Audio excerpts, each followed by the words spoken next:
We may have a bit of a polling problem, and the problem is not with the poll numbers, with poll dependence. You want a poll that shows Biden doing well ahead of 24? We've got a poll for you.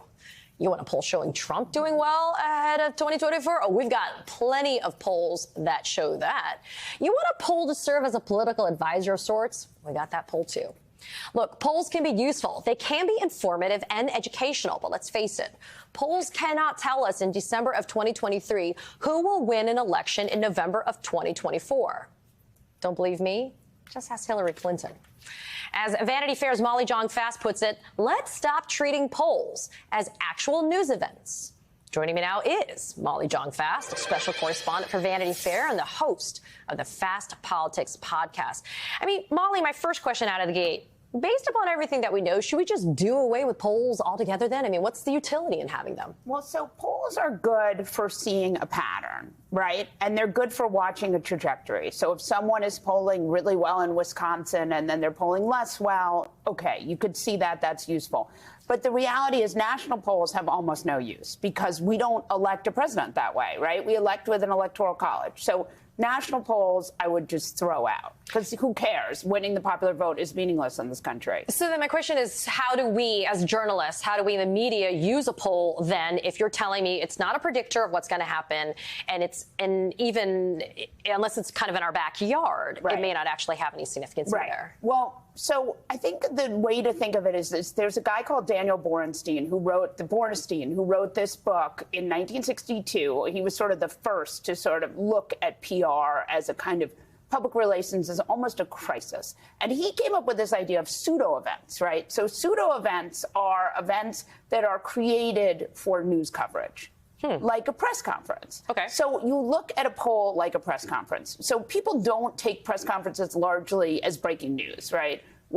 Congress has press conferences all the time. Sometimes they're covered on C-SPAN. They are just data points, but they're data points with where a politician has tried to show you what they want to show you. And that's what I think we should take polls as, right? There can be useful information in them, but they should not drive the news cycle. And one of the things that's really destructive is you see a lot of opinion pieces written off polls as a news peg.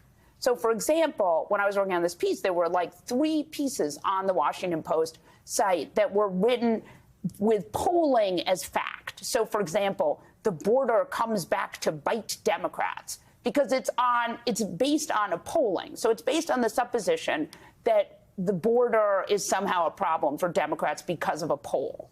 And that in itself is not, it's sort of an unnatural bit of news that may or may not be true, but then it shapes a narrative, which is really problematic. Okay, so let's give credit where credit is due. Jay Rosen has been actually sounding this alarm for years, saying it's not the odds, but the stakes. And I'm going to say it again.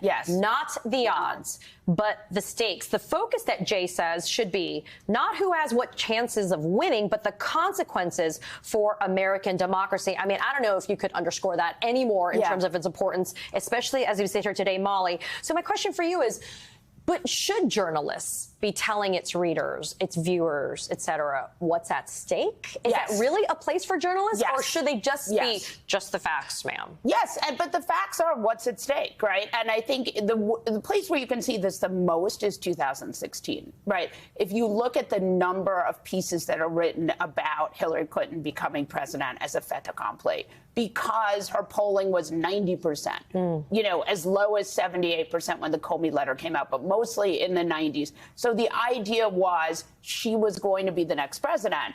And so you didn't need to deal with the stakes of a Donald Trump presidency because you were so focused on the odds of a Hillary Clinton presidency. And I think that is fundamentally the problem. And Jay Rosen teaches at NYU, is a journalism professor. And I think he's really right that we should be looking, as journalists, we should be pro-democracy. And that is ultimately the goal, because without democracy, there will be no more journalists. So what value then, if at all, can we continue to use polls moving forward? Because they're never going to go away. Right. You and I both concede that point. I hear what you're saying, and I agree that they should not be used as facts to drive a narrative. If you're going to assert a narrative, do so. I mean, so what is the remaining utility to be able to move forward, considering it's not the odds but the stakes? So I think polls are the most useful for campaigns. Right, because campaigns need to know how they're doing. I would say, I think a lot about Wisconsin, right? We had a Senate race there where Mandela Barnes was in polls losing by 10 points. Ultimately, he lost by a very slim margin, maybe 1%. Because on the day of the vote, that's what counts, right? What happens that day. And remember, he had a lot of trouble fundraising, and if he had been shown as being so close, he would have raised more money, and he might have won. So I do think polls are really dangerous, public polling. But I do think if you're a campaign and you're looking at polls or you're looking at I think what you really need is very high quality polls. Yeah, because that's my next thing, right? The actual way, the means by which the data is obtained. Because I'm a big fan of data. Right. Traffic and facts, evidence, science. What's going on with the polls themselves? I mean, that's the question is who are the people who are picking up unknown numbers on their cell phones? Assuming, arguendo, it's a phone poll, right? Right. But I mean, I think you're better off with these sort of high quality polls that sort of find the person, track them, get as much data as possible. But certainly we are not in the golden age of polling.